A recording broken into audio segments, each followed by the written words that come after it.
And that may bring up a message telling you to click. Yes, and I did have. Okay, great. So I think that's all the preliminaries, and I'm just going to bring up our questions. What I'll start with. I'm sorry, before you do that, you might want to have, or just introduce what the purpose of the video is, and ask Rich to state his name and spell his name, that sort of thing. I could give you a little background too. Right, so I'm going to start with, I'll introduce myself, I'll introduce Barry, I'll say who we're here talking with, you, Rich, and the date, and then ask you to introduce yourself and spell your name. Okay. Okay. So we'll get started. So I'm John Andrews. I'm the director of the archives at William Way LGBT Community Center in Philadelphia. I'm also here with Barry Loveland, who's the director of the LGBT History Project of Central Pennsylvania. We're conducting an oral history today, Thursday, June 30th, 2020. And Rich, if we would start with you saying who you are and spelling your name. Okay, my name is Richard Thompson. I go by Rich. It's Thompson. I live in Harrisburg, Pennsylvania. This is about the Mariel boat lift, the resettlement of the refugees. At the time it happened, I was living in Trenton with my partner. He and I had met in 1970. We started going together in 1970. So in 1980, at the time of the boat lift, we had been together 10 years, and we owned a house in Trenton, New Jersey, in the city proper. Great. So how did you first hear about the Mariel refugees and the need to resettle them and sponsor them? Now remember, at the time of this interview, it was about 40 years ago, we had heard it on the national news, and we also heard it through our church. My partner and I belong to Metropolitan Community Church in Philadelphia, and they were involved in the very early stages of finding sponsors for some of the Cuban refugees. And what do you remember about MCC's involvement? Well, we had a pastor and a co-pastor who were partners, domestic partners. The pastor's name was Reverend Frank Crouch. His partner was Reverend Bruce Hughes. And Reverend Bruce Hughes was involved at the fellowship level, that's the denominational level, when the call came out that Cuba was releasing a large number of prisoners, and they were also forcing out a good portion of the gay and lesbian population. So we heard about it directly from Reverend Frank and Reverend Bruce, and I would guess it was from the pulpit that they said they were looking for sponsors for refugees. Do you happen to know if Frank Krause or Bruce Hughes are still alive? No, they're both deceased. I believe they died in the late 1980s, early 1990s. So you got involved, and besides the involvement of MCC, were there other agencies that you were aware of that were involved in that? I believe there was a local office in Philadelphia. I do know that Reverend Bruce Hughes commuted back and forth to Fort Indiantown Gap, where he had an office. So he was actually on site at the refugee, I don't want to call it a refugee camp. That sounds oppressive, but this was where a large portion of the refugees went after they arrived in this country. Some of them went to, I believe it was Fort Chaffee in Arkansas. That's right. And Indiantown Gap in Pennsylvania. And there may have been a third camp, but I'm not sure where that was. Right, that was in Wisconsin, Fort McCoy. Was your communication with deciding to help sponsor refugees, was your communication primarily with MCC? it was exclusively with MCC. I had no communication with either the military at Fort Indiantown Gap or any other agency. And after a refugee would come and live with you, did you maintain contact with I mean, obviously you were involved in MCC, but did you maintain contact with that program? Did they check up on you or anything like that? Our involvement numbered 4 refugees that we sponsored. We had agreed to sponsor 1. He had moved in with us, and I cannot tell you what time of year that was, but when he moved in, he immediately, things clicked.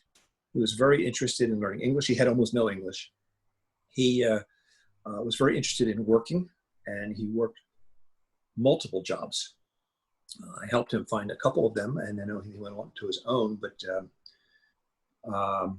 he was the kind of person that believed that in America, the harder you worked, the further ahead you got. So in a sense, he was buying into the American dream, which I thought was really neat. Things worked so well that a few weeks, maybe a month or a month and a half later, he said he had another friend at Fort Indiantown Gap. He asked if we would sponsor a second refugee, and we then agreed to that.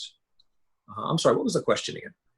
Oh, no, I've actually forgotten, but I'll move on to another one. And so I'm wondering, for the people who you sponsored,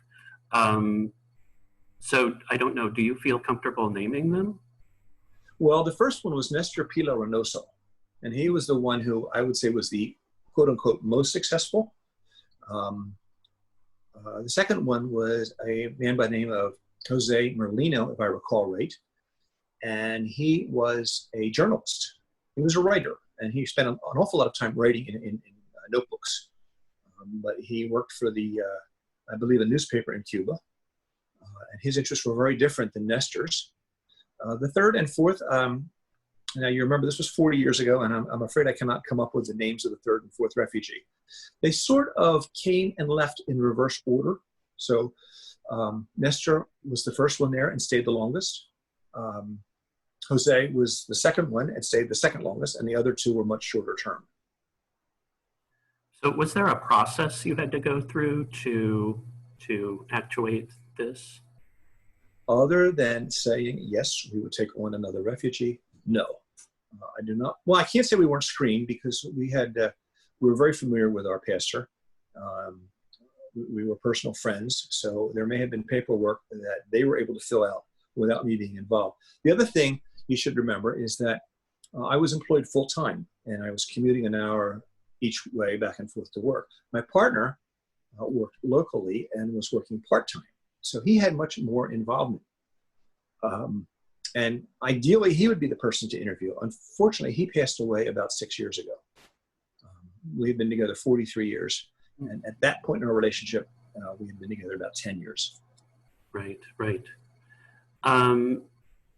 So what was it like, say, the first time that you met Nestor? We met him in Philadelphia. I believe it was at the pastor's apartment. Again, Bruce was commuting back and forth to Fort Indiantown Gap, which from Philadelphia is probably a 2-hour drive, maybe 2.5 hours. So he provided the transportation to get Nestor to Philadelphia, and we picked him up there and took him to Trenton. Nestor had only a smattering of English, so communication was difficult. I had 3 years of Spanish in high school, which, believe it or not, was very helpful. My partner knew no Spanish, so there was a steep learning curve. But Nestor was very willing to learn, and we were very willing to help. So it really worked out well. So while they were in your home, what sorts of activities were they involved in? Were they taking language classes? Were they seeking employment? Well, they were very different. Again, Nestor was the worker, and he was working within a couple of weeks of arriving.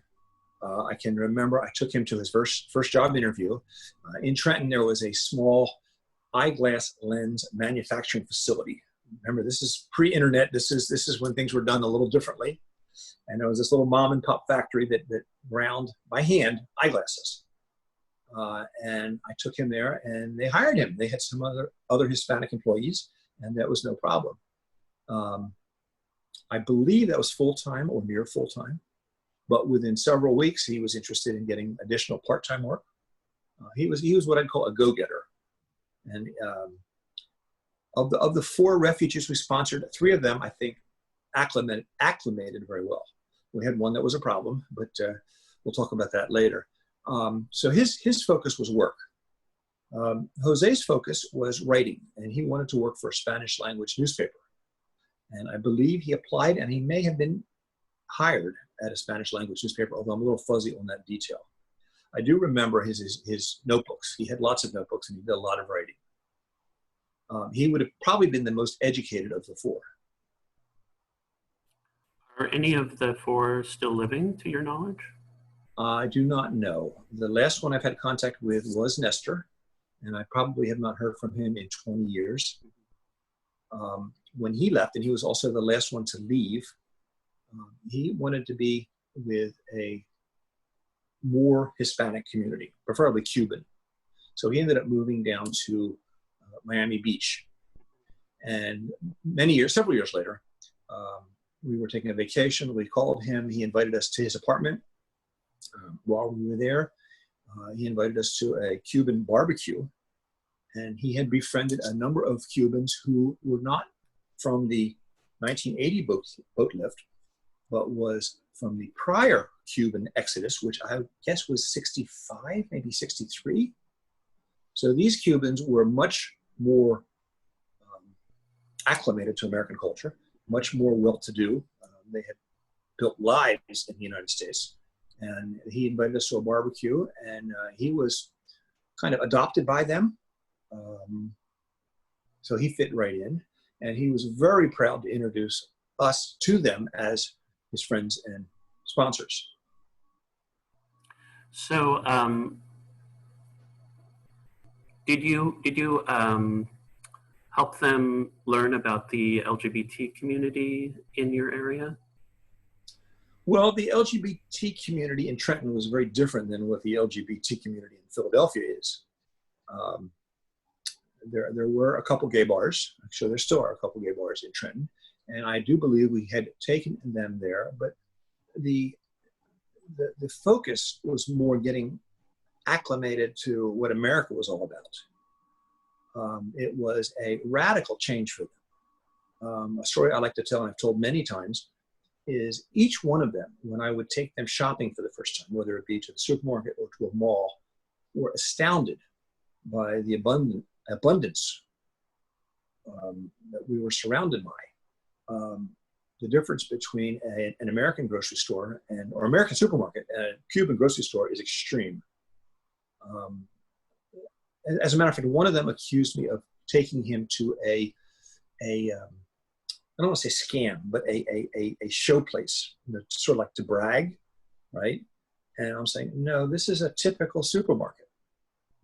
But to see the expression on their faces when they encounter this, I mean, it was just like wide-eyed. They couldn't believe that there was this kind of product available. And we, as Americans, take it for granted. This is what we do. I was in the supermarket business for many years. Actually, at that time, I was in the supermarket business. And so I know about how to market groceries, and I know how to run a supermarket. And to me, this is perfectly natural. We study how to do this. But to them, their interest, their focus, or not their focus, but their experience had been mom and pop grocery stores with, a half a dozen bags of sugar or flour and a few packages of meat in a broken down refrigerated case. They had not seen, they had not experienced anything like the economy that this country has. Were there other examples of ways that they're learning about the U.S.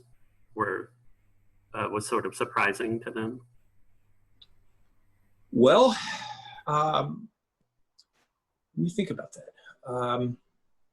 The big thing was the availability of goods.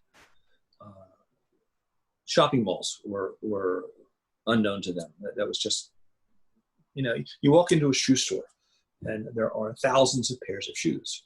You don't have that in Cuba, or at least you didn't back then. I don't know what they have now. If you look at our automobiles, our automobiles are very different than what's available in Cuba.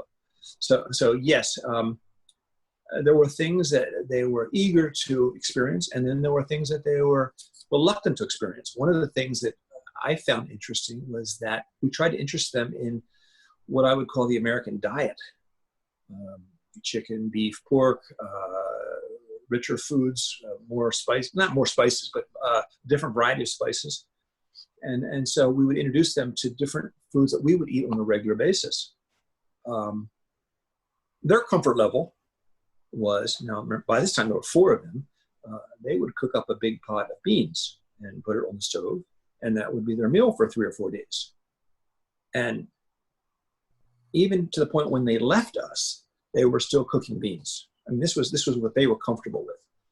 So not everything in America came easily. Right. Culture is culture, and their culture was very different than our culture.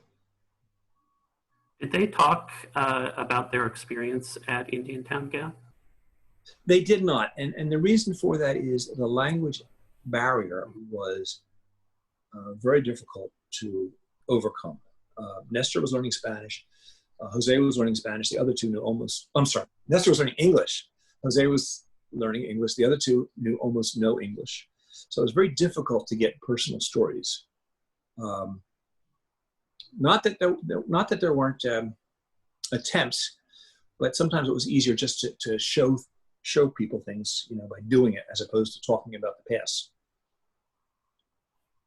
And I suppose, was the same true about them talking about their lives in Cuba? To an extent. I can remember a conversation I had with Jose. Now, he was a journalist, and he was less accepting of the American dream that I was talking about with Jose. He was more inclined to buy the Cuban version. Okay, so he was looking at the shortcomings in American society. And I can remember one conversation I had with him where he was talking about the number of people in prison. And I couldn't deny that we have a lot of people in prison, but I said, yes, but we don't have political prisoners like they do in Cuba. And he said, well, yes, you do. And I said, well, I disagree. And he said, what about Angela Davis? And then it occurred to me that in Cuba, they would get for those younger listeners, Angela Davis was a radical, oh heavens, I guess it was the Black Panther group member. Yes. And she was involved in a number of crimes, although I don't believe she was ever convicted, but there were people killed in those crimes. And Angela Davis was arrested and tried, and she was in jail for a while. She's now, she's still on what I would consider the far left, but she's teaching at a university and basically not within the mainstream of politics, but not criminal. But at the time, there were some really headline-making crimes that she was involved with, and I had to tell Jose that she was involved in people being killed, which in my mind is very different than a political prisoner. So I think he understood where I was coming from, and that ended that conversation. But again, with all of the Cuban refugees, they were brought up in a Cuban system of education. And some of it they bought lock, stock, and barrel, and some of it they said, wait a minute, that's not really the way it is. So it's like here, people can be skeptic or they can be taken in.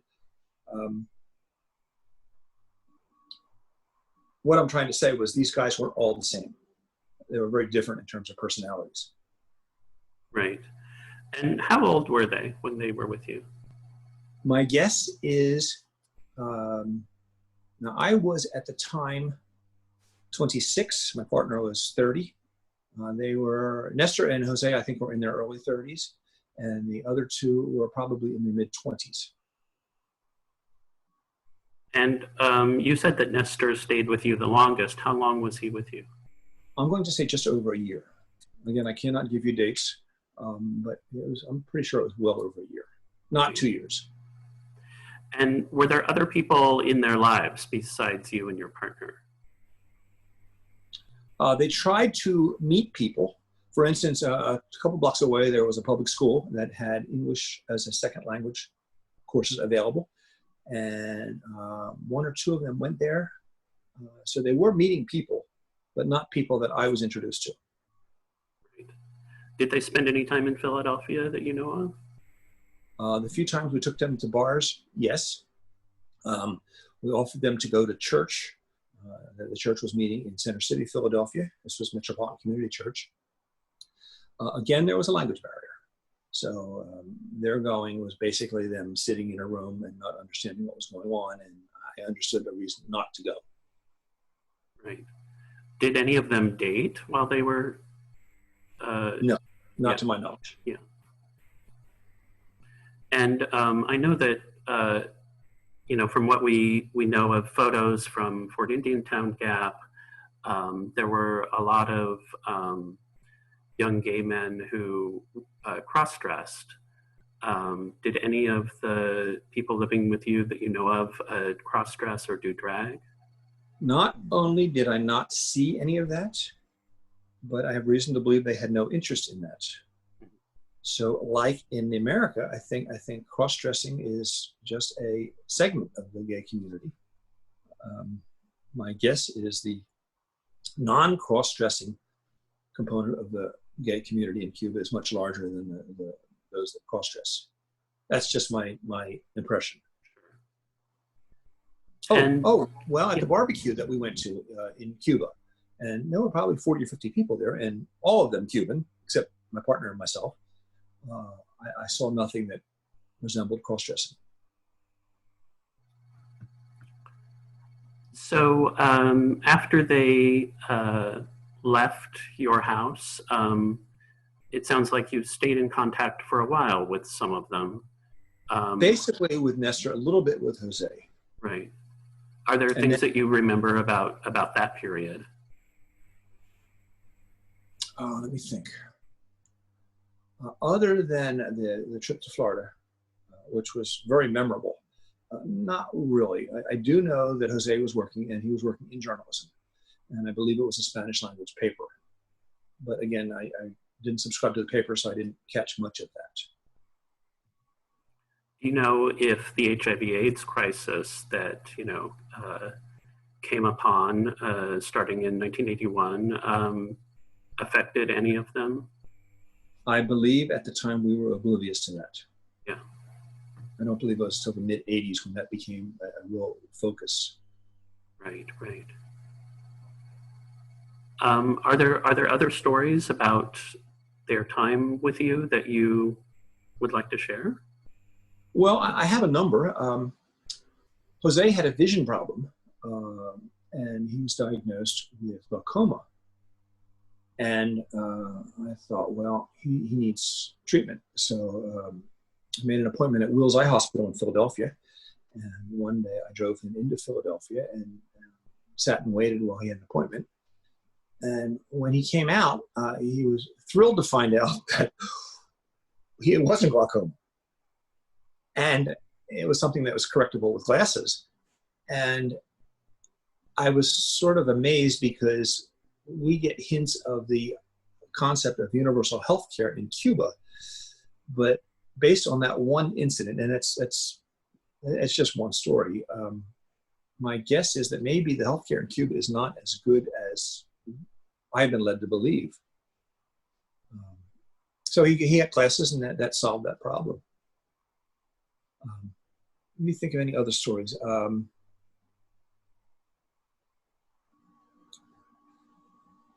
I'm sure some will come up.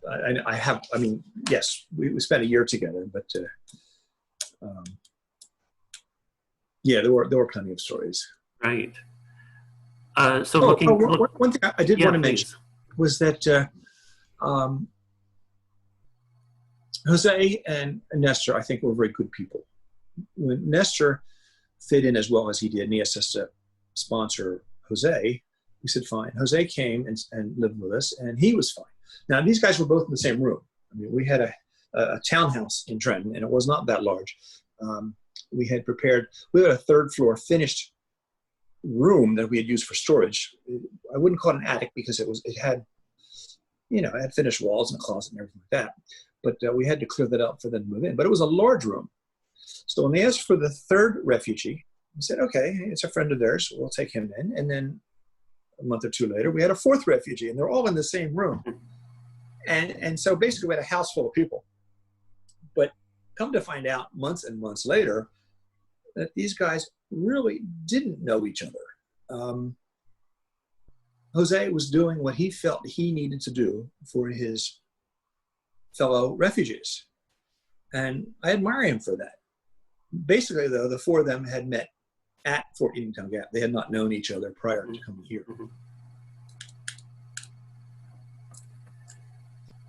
Now, you mentioned that, the two, you remember their names and you had good experiences with, well, even a third, and that a fourth had some difficulties. Are there aspects of those difficulties that you would want to talk about?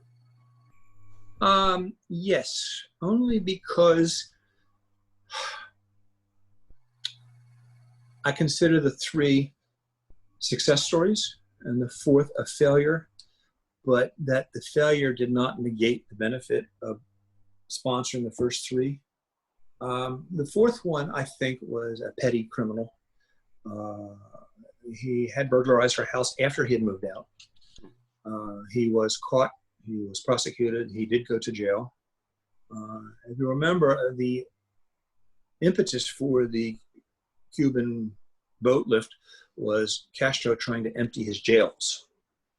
So we had a large number of criminals that were released. Now, some of them shouldn't have been in jail. I mean, I'm not making a blanket statement that these were bad people. I'm saying that among those that came, there were a few bad people, and we happened to get assigned one of them. But again, if I had the whole thing to do over, I would do it over again. It was a very worthwhile endeavor. Did you have other friends that also sponsored refugees? We did. We had a couple that we knew that sponsored one. I'm under the impression that Bruce Hughes arranged for well over 100 sponsorships. For some reason, the number 130 sticks in my mind, but this was 40 years ago, and I could be off on that. But I did know he spent quite a while commuting back and forth on this project. I believe UFMCC had offices both at Indiantown Gap and Fort Chaffee. I don't know about the third facility. And when you look back on this, how do you feel about it? What's your general sense? From an early age, Ralph, my partner, by the way, Ralph was, I call him my husband. He died 3 weeks before the legalization of same-sex marriages in Pennsylvania. I had been told by a lawyer several months later that I should not have paid the inheritance taxes. So I sued. And I sued the Department of Revenue and won. And in the finding, the judge ruled that we were in fact married. So I can call him my husband. But what I was about to say was that my husband and I, from a very early age, had always been involved in social justice issues. We had gone to the very first Gay Pride Parade in Philadelphia. I had done several civil rights marches throughout the years. And this just fit in with what we were about. Now, again, at the time of the boat lift, I was 26. As I look back on it, there are things that I would have done differently. I would have had a much more structured program. I would have had goals for them. But at that age and working full time, basically I had my hands full just seeing that they were able to get along, to get by, to survive, to have positive experiences. And even with the one bad apple that we had, I would do it all over again. If it happened tomorrow, I would volunteer to be a sponsor. Do you have any photographs or documents from that time period? The other day, I went through a box of old photos, and I did find several. Uh-huh.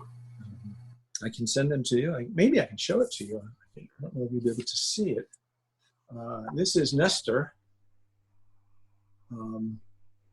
Right. And this is after he moved out. This is after he moved to Miami Beach, and we went down and visited.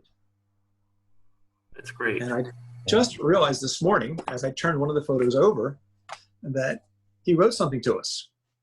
And it's in Spanish. And between his handwriting and my lack of Spanish, I'm having trouble deciphering it. So I really don't know what it says. I cannot figure it to you. I will have to get it translated. Yeah, that's wonderful. Did you have any more? What's that? Did you have any more photos that you could show us? See, I'm not sure which one. This one. This is the same household. Right. Again, this is several years after he moved out. Okay. His name is Nestor Pilo Reynoso, but apparently in Cuba, you drop the second surname. So he goes by Nestor Pila. Okay. Right. The second surname comes from the last name of his mother. Which I thought was funny because I liked Reynoso better than Pila, but that's This is me 40 years ago, and my husband and Nestor in the middle. Oh, that's adorable. Yeah. You all look fantastic. Well, I tell you what, I wish I had more photos. I wish I was more of a photo hound, but that has never been my thing. I just don't snap pictures very often. Yeah. And do you think you have any documents from that time period? I have no documents, nor do I think there were any documents. Uh-huh. I mean, I'm sure they had immigration papers, but of course they kept them with them. I'm sure any of them graduated from the English as a second language course. I'm sure they had a certificate, but again, they would have that. So no, I do not. Right. So when you would go to services at MCC during that period or after, were there other MCC members that had sponsored people that would bring them to service, or? Yes, and I had met several Cuban refugees at service, individually, not as a group. They did not congregate as a group. But the problem was Ralph and I lived in Trenton, and Trenton is a good 45-minute drive from where the church was in Philadelphia. So while we had a lot of friends there, our social life was not there. Right. So we would go to church and we'd come home. We didn't visit people's houses, that kind of thing. So in that sense, I think we missed out a little bit. Yeah. And how long did you remain involved with MCC Philadelphia? Well, to expand that question a little bit, I still go to MCC. Huh. My first service at MCC was Christmas of 1973, and this is 2020, and I'm still going.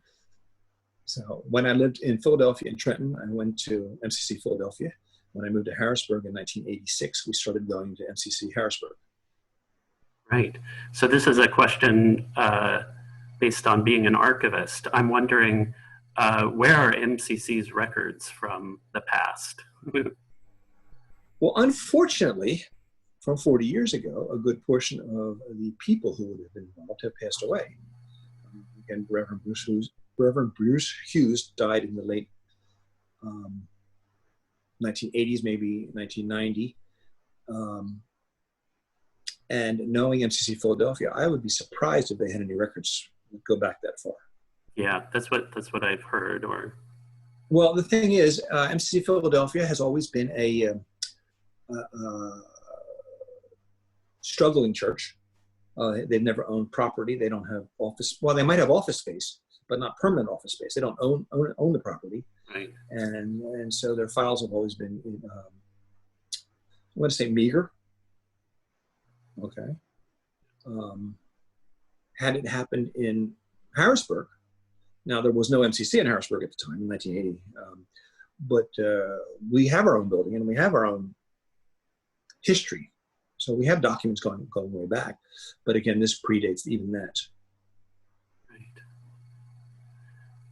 Are there any other things that you'd like to share today? Let me think for a second. I did make some notes.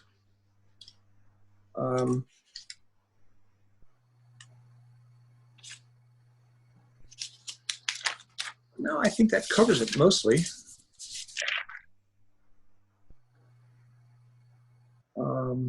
Yeah, that will do it. And Barry, is there anything that I've not covered that you wanted to make sure we asked? No, I think we covered everything pretty well. I guess maybe just to go back to the one aspect of what motivated you to get involved in providing the housing for the refugees. Again, it's a matter of social justice. I think we're each here to accomplish something. We don't always know what that something is, but when the opportunity arises, I think we have to be prepared to step up to the plate. And you don't always know in advance when that's going to be. I can remember an anti-gay movement in northern Florida, and MCC organized a march. I'm going to call it a civil rights march, even though it was only 30 or 40 people that went from Jacksonville to Pensacola. And I think that was maybe 140 miles. And the moment I heard about it, I knew I needed to go.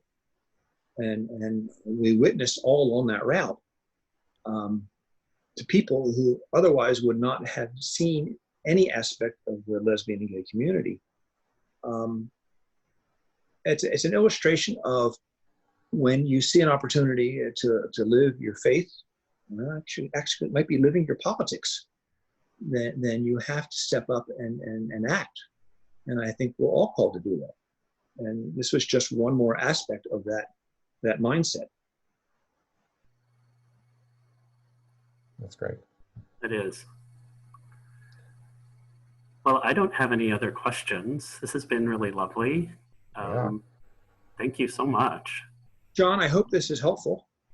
I wish there was more. I wish at that age I had kept better records. But again, at that age, at 26, I mean, you're not thinking about posterity. You're thinking about, how to pay the mortgage. Absolutely. That kind of stuff. So I really regret not having a whole trove of photographs. I have enough information that I think if I hired a private detective, I could probably find Nestor again if he's still alive. But again, after 40 years, and if he was in his 30s then, if he's in his 70s, I don't know how successful that would be. Yeah.